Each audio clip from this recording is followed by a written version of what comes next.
Hello everyone, this is your లెక్కల master హరభూపాల్.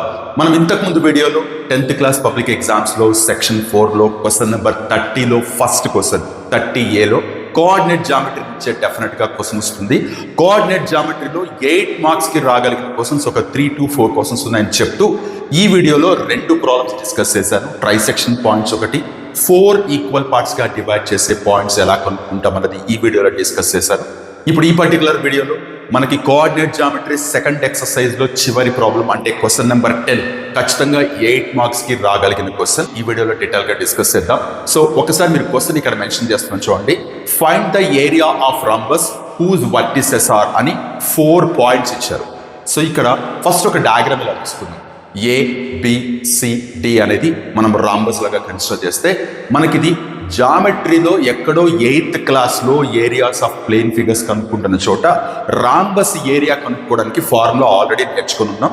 Rhombus అంటే all the 4 sides ఈక్వల్గా ఉండే ఫిగర్ని లేదా షేప్ని మనం రాంబస్ అని పిలుస్తాం. సో ఈ రాంబస్ యొక్క ఏరియా కనుక్కోవడానికి మనం 8th క్లాస్లో నేర్చుకున్న formula ½ into product of diagonals. Area of rhombus equals to ½ into product of diagonals. అదే తెలుగులో అయితే రాంబస్ యొక్క వైశాల్యం ½ ఇంటూ కర్ణాల లబ్ధము అని చదువుతూ ఉంటాం తెలుగులో. సో ఈ పర్టికులర్ షేప్ని మనం రాంబస్ అని పిలుస్తాం. ఈ రాంబస్ యొక్క ఏరియా కనుక్కోవడానికి మనకి డయాగ్నల్స్ అంటే ఆపోజిట్ వర్టిసెస్ జాయిన్ చేస్తే ఫామ్ అయ్యే లైన్ సెగ్మెంట్స్ని మనం డయాగ్నల్స్ అని పిలుస్తాం. ఈ డయాగ్నల్ లెన్స్ కనుక తెలిస్తే మనం ఈ ఫార్ములా యూజ్ చేసి ఏరియా కనుక్కుంటాం. అయితే ఈ పర్టికులర్ ప్రాబ్లంలో డయాగ్నల్ లెన్స్ ఇవ్వకుండా వర్టిసెస్ ఇచ్చారు. ABCD అని క్లియర్గా వర్టిసెస్ ఇచ్చారు. సో ఇప్పుడు ఈ ABCD వర్టిసెస్ యూజ్ చేసి మనం ఈ ఫార్ములా హెల్ప్తో ఏరియా ఎలా కనుక్కుంటామంటే ఫస్ట్ ఆఫ్ ఆల్ మనము ఈ వర్టిసెస్ ఏవైతే ఉన్నాయో ఈ వర్టిసెస్ యూజ్ చేస్తూ డయాగ్నల్ లెన్స్ క్యాలిక్యులేట్ చేయాలి. డయాగ్నల్ లెన్స్ ఎలా క్యాలిక్యులేట్ చేస్తాం? కోఆర్డినేట్ జామెట్రీలో ఫస్ట్ ఎక్సర్సైజ్ అంతా కంప్లీట్గా మనకి డిస్టెన్స్ ఫార్ములా అనే ఫార్ములా మీద డిపెండ్ అయి ఉంది. So nothing but A x1/1 B x2/2 అనే 2 పాయింట్స్ కనుక ఇస్తే ఈ 2 పాయింట్స్కి మధ్య ఉండే డిస్టెన్స్ కనుక్కోవడానికి మనం ఈ ఫార్ములా వాడతాం. AB equal to under the square root లేదా square root of x2 - x1² plus y2 - y1² అని ఈ ఫార్ములా యూజ్ చేసి డిస్టెన్స్ బిట్వీన్ 2 పాయింట్స్ కనుక్కుంటాం. ఇప్పుడు ఈ ఫార్ములా అలాగే వాళ్ళు క్వశ్చన్లో హింట్ లాగా మెన్షన్ చేసిన area of rhombus equals to ½ into product of diagonals అనే ఈ రెండింటిని యూజ్ చేస్తూ వాళ్ళు అడిగిన ఈ పర్టికులర్ రాంబస్ యొక్క ఏరియా క్యాలిక్యులేట్ చేస్తాం. సో ఇప్పుడు ఈ షేప్ చూడండి, క్లియర్గా ABCD అని పెట్టుకుంటున్నాను. 3,0, 4,5 అంటే పాయింట్స్ ఇచ్చారు. సో ఈ పర్టికులర్ షేప్లో మనం ఫస్ట్ చేయాల్సింది AC డయాగ్నల్ లెంత్ అలాగే BD డయాగ్నల్ లెంత్ ఇవి రెండింటిని ఫస్ట్ డిస్టెన్స్ ఫార్ములా యూజ్ చేసి మనం క్యాలిక్యులేట్ చేస్తాం.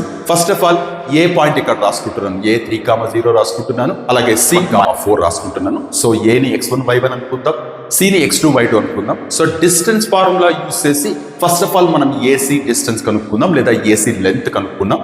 సో ఇదే రాసుకుంటున్నాను. AC equal to under the square root of x2 - x1² plus y2 - y1². So ఇక్కడ ఏదైతే x1/1 x2/2 పెట్టుకున్నామో తీసుకొచ్చి జాగ్రత్తగా సబ్స్టిట్యూట్ చేస్తే మనకేమొస్తుంది? జాగ్రత్తగా చూడండి, స్క్వేర్ రూట్ ఆఫ్ 32 వచ్చింది. సో స్క్వేర్ రూట్ ఆఫ్ 32ని మనం 16 × 2 అని రాసుకుంటే 16 అనేది పర్ఫెక్ట్ స్క్వేర్ కాబట్టి సో AC లెంత్ ఏమవుతుంది మనకి 4√2 యూనిట్స్ అవుతుంది. 4√2 యూనిట్స్ ఏంటిది? AC length. సో ఈ డయాగ్రామ్లో డయాగ్నల్ AC లెంత్ వచ్చేసి 4√2 అయింది. అలాగే ఇప్పుడు మనం BD పాయింట్స్ తీసుకుందాం. సో BD పాయింట్స్ సపరేట్గా ఇక్కడ తీసుకుంటున్నాను. BD క్లియర్గా రాసుకుంటున్నాను. x1/1 x2/2 పెట్టుకుంటున్నాను. ఇక్కడ ఎలాగైతే AC లెంత్ కనుక్కున్నామో ఇక్కడ కూడా BD లెంత్ కనుక్కోవడానికి పాయింట్స్ BD రాసుకొని x1/1 x2/2 రాసుకొని మళ్ళీ ఫార్ములా రాస్తున్నాను. ఇక్కడ ఏదైతే ఫార్ములా రాస్తానో అదే ఫార్ములా రాస్తున్నాను, కాకపోతే ఇక్కడ AC అని పెట్టుకున్నాం, ఇక్కడ BD అని పెట్టుకున్నాం. So BD equal to square root of x2 - x1² plus y2 - y1². Values తీసుకొచ్చి జాగ్రత్తగా సబ్స్టిట్యూట్ చేస్తే మనకి స్క్వేర్ రూట్ ఆఫ్ 72 వచ్చింది. 72ని మనం ఏమని రాయొచ్చు? 36 × 2 అని రాయొచ్చు. ఎందుకంటే 36 అనేది పర్ఫెక్ట్ స్క్వేర్ కాబట్టి 36ని స్క్వేర్ రూట్ నుంచి బయటికి తీసుకొస్తే 6√2 అవుతుంది. అంటే AC లెంత్ మనకి ఆల్రెడీ 4√2 వచ్చింది, BD లెంత్ వచ్చేసి 6√2 అని వచ్చింది. ఈ రెండు యూనిట్స్ అని పెడతాం, సెంటీమీటర్స్ మీటర్స్ కాకుండా యూనిట్స్ అని పెడతాం. సో ఇక్కడ AC లెంత్ వచ్చేసి 4√2 అంటే డయాగ్రామ్లో క్లియర్గా మెన్షన్ చేసుకోవచ్చు 4√2. అలాగే BD లెంత్ వచ్చేసి 6√2 వచ్చింది. ఇప్పుడు ప్రాబ్లంలోనే వాళ్ళు క్లియర్గా హింట్ లాగా ఫార్ములా ఇచ్చారు.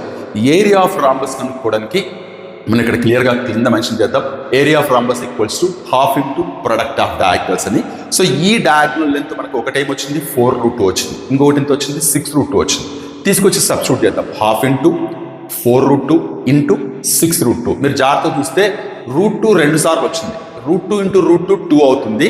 మనకి 1/2లో డినామినేటర్లో ఉండే 2తో ఈ 2 క్యాన్సిల్ అవుతుంది. అంటే మనకి ఏం మిగిలింది 4 అండ్ 6 మిగిలింది, మధ్యలో మల్టిప్లికేషన్ ఉంది కాబట్టి 24 స్క్వేర్ యూనిట్స్ అనేది మనకి ప్రాబ్లంలో మెన్షన్ చేసిన రాంబస్ యొక్క ఏరియా అవుతుంది. ఒక్కసారి ఈ ప్రాబ్లం జాగ్రత్తగా అబ్జర్వ్ చేస్తే డిస్టెన్స్ ఫార్ములా 2 సార్లు మీరు అప్లై చేయాలి.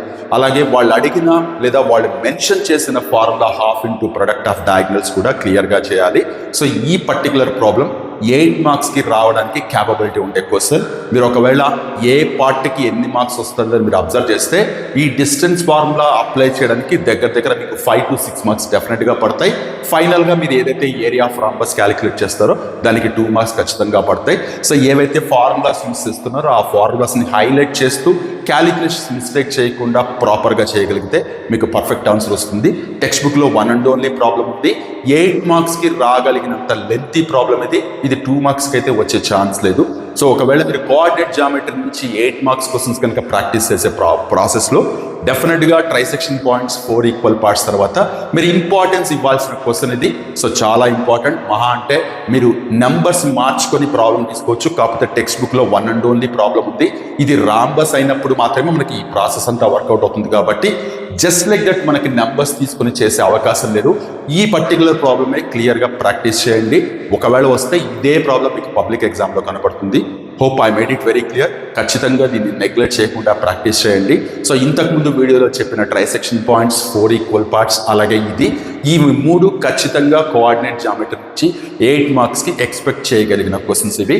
అఫ్ కోర్స్ ఫస్ట్ ఎక్సర్సైజ్లో కూడా టైప్ ఆఫ్ క్వాడ్రిలేటరల్ అని ఒక పర్టికులర్ ప్రాబ్లం ఉంది, క్వశ్చన్ నెంబర్ 6 అనుకుంటా. అవి కూడా 8 మార్క్స్కి రాగలిగిన క్యాపబిలిటీ ఉండే క్వశ్చన్సే కానివ్వండి. కాకపోతే ఒకే ఫార్ములా 4-5 సార్లు యూస్ చేస్తాం, 6 టైమ్స్ యూస్ చేస్తాం. బట్ దానికంటే సెకండ్ ఎక్సర్సైజ్లో ఉండే ఈ 3 ప్రాబ్లమ్సే మీకు 8 మార్క్స్కి రావడానికి ఛాన్స్ ఉంది. ఒకవేళ ఇవి కాకుండా వేరే ఏ ప్రాబ్లమ్స్ వచ్చినా సెకండ్ ఎక్సర్సైజ్లో వీటి ఆధారంగా మీరు క్లియర్గా ఆ ప్రాబ్లమ్స్ని సాల్వ్ చేయొచ్చు. Hope I made it very clear. So డెఫినెట్గా పబ్లిక్ ఎగ్జామ్లో క్వశ్చన్ నెంబర్ 30Aలో కోఆర్డినేట్ జామెట్రీ నుంచి వచ్చే 8 మార్క్స్ క్వశ్చన్స్ అన్ని ఈ 2 వీడియోస్లో చెప్పాను. ఎటువంటి పరిస్థితుల్లో నెగ్లెక్ట్ చేయకుండా ప్రాపర్గా ప్రాక్టీస్ చేయండి. 8 మార్క్స్ మీ చేతిలో ఉన్నట్టే. సో మనం నెక్స్ట్ వీడియోలో క్వశ్చన్ నెంబర్ 31A స్టాటిస్టిక్స్ నుంచి వచ్చే ప్రాబ్లమ్స్ గురించి డిస్కస్ చేద్దాం. మనం ఆ వీడియోలో మళ్ళీ కలుద్దాం. అంతవరకు టేక్ కేర్. మీ లెక్కల మాస్టారు హరగోపాల్.